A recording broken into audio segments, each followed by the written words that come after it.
Kauffman would like to share some thoughts.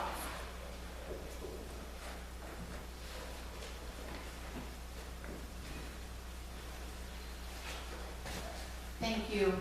I just wanted to thank Clay again for his work with our little choir.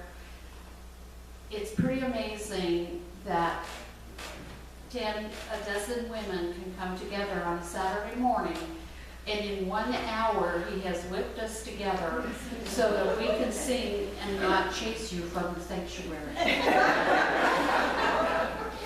Truly amazing.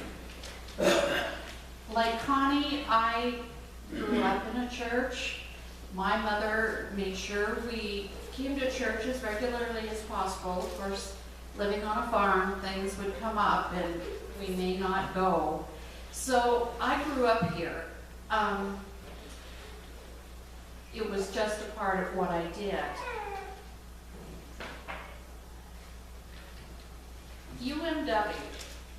Just what is UMW? And what has it to do with the church? My first recollection of UMW is not what we see today. At that time, it was called WSCS, or Women's Society of Christian Service. I was a little kid, and I remember that my mother would go to Circle. I wasn't, what's Circle? The meetings were held in the evening, which meant that Mom would get dressed up and go to Circle. This also meant that my sister and I had to do the supper dishes. And that Mom would not be home before we had to go to bed. The circle my mom attended was called the Ruth Circle. There was also a Miriam Circle, I believe was the name at that time, but I don't hold me to that. And these two circles collectively were the WSCS. I know that there were functions that the WSCS put on: the mother-daughter banquet, the father-son banquet, wedding receptions, funeral receptions, various dinners throughout the year. And as children, we sometimes got to help with some of this stuff, though, kids are pretty clueless. We often got to help with coloring the programs for banquets or helping to set the tables, got to put on the silverware, salt and pepper, cream and sugars, and those cream and sugar things are still in the kitchen. We still use them to this day, and I remember that. So they also would put together periodically cookbooks. Everyone would bring their favorite recipe. They would be gathered together and typed up, run off on the mimeograph machine, and then sewed together with these handy-dandy little oilcloth covers. This is not one of the originals. My daughter got those. This is kind of an 80s vintage, and I don't think they were doing it that way anymore. But there were always things going on. But as a kid, I was, pretty unaware. I know there was a little store down on West 3rd in the Cole building, and I imagine Dr. Cole donated the space. He was a member of this church for years. And I think 2 or 3 churches went together. And it was a rummage store. The churches donated, the ladies of the church, the women's organizations, I'm sure, because I never saw guys working in there, would get the stuff ready, and then they would take turns manning this rummage store, which was also a way to earn money.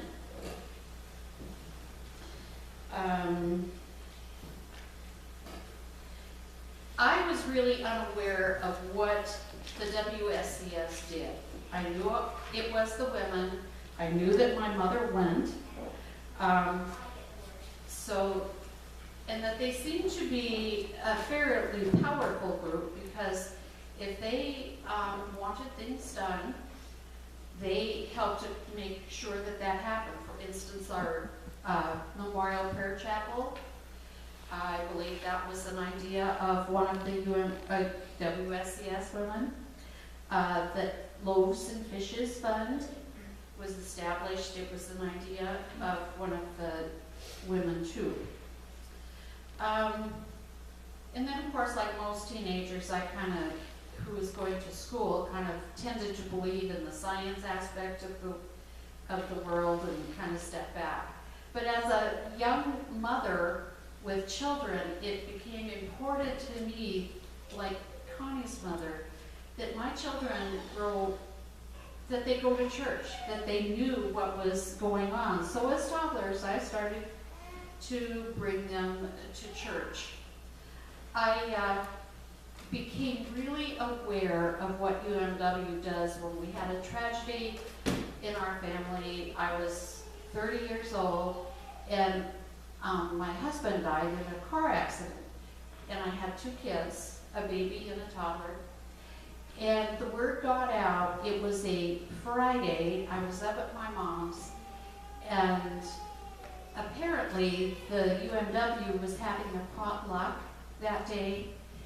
And about 2 o'clock in the afternoon, here comes Dorothy Smola driving up my mom's driveway in her little green car loaded with food from the potluck. So at that point, you just become aware of the love of this church. I felt it many times over the years. At that time, when I became more active, I was still working. I had 2 kids. I did not join UMW, but I knew that these women were a hard-working bunch. I remember when Betty Lowell threw forward the idea of the apple dumpling booth. And so we have Betty to thank for the hours and hours and hours. But it has been a great moneymaker, and we thank her for that idea.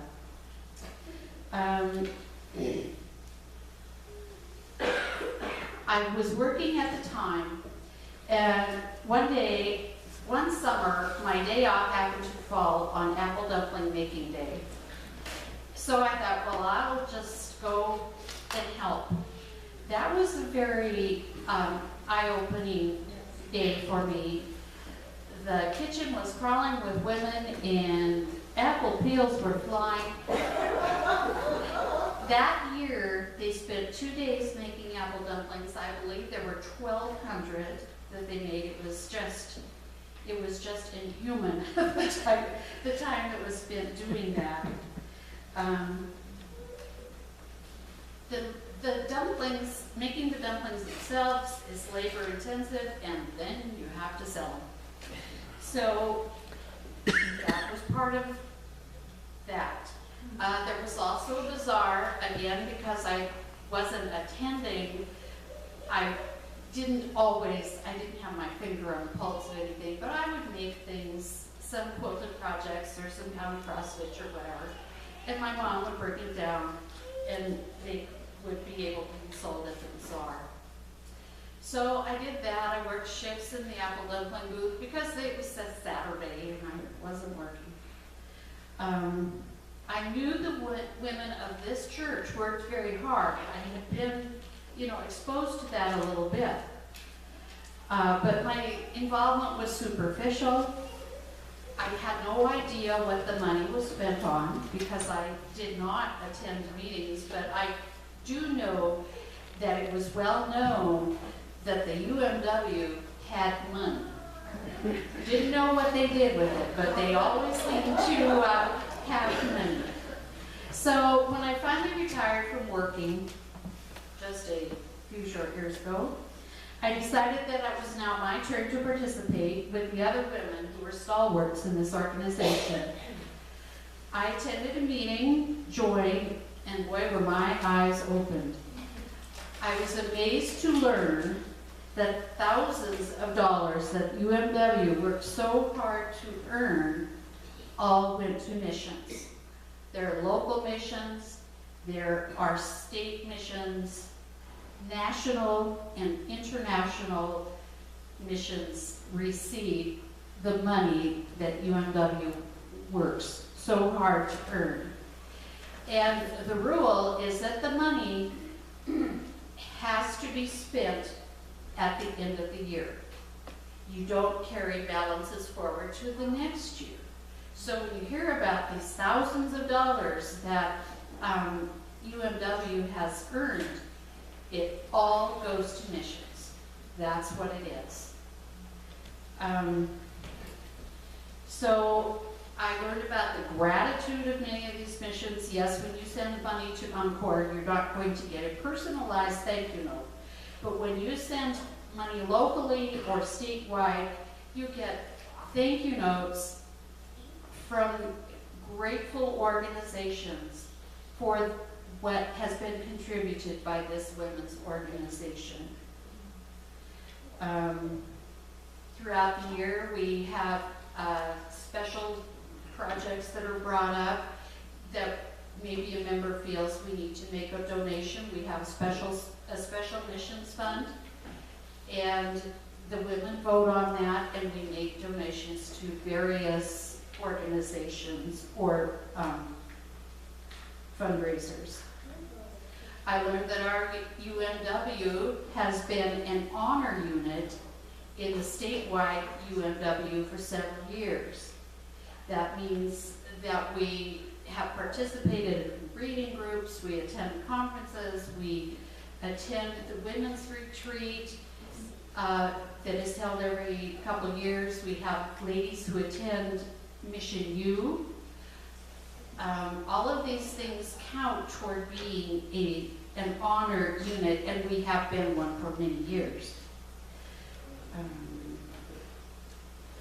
But first and foremost, as I said, I learned about the amazing work and very hard work of the women of this church.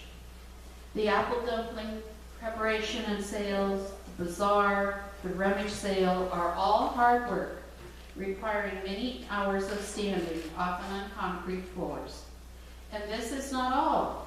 Bazaar donations take hours of work to construct throughout the year, to say nothing of the out-of-pocket expense, which can be considerable depending on what your donation to the bazaar is.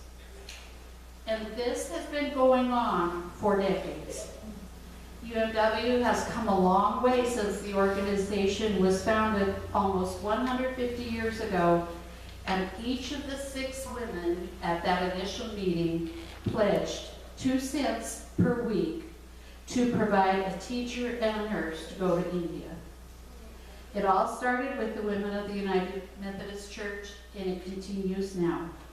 Women like those in church today working together to support mission work throughout our world, working individually and as a group to assist those in need. God bless these women in this organization. I have learned so much from you. You're the hardest workers I've ever known. Thank you.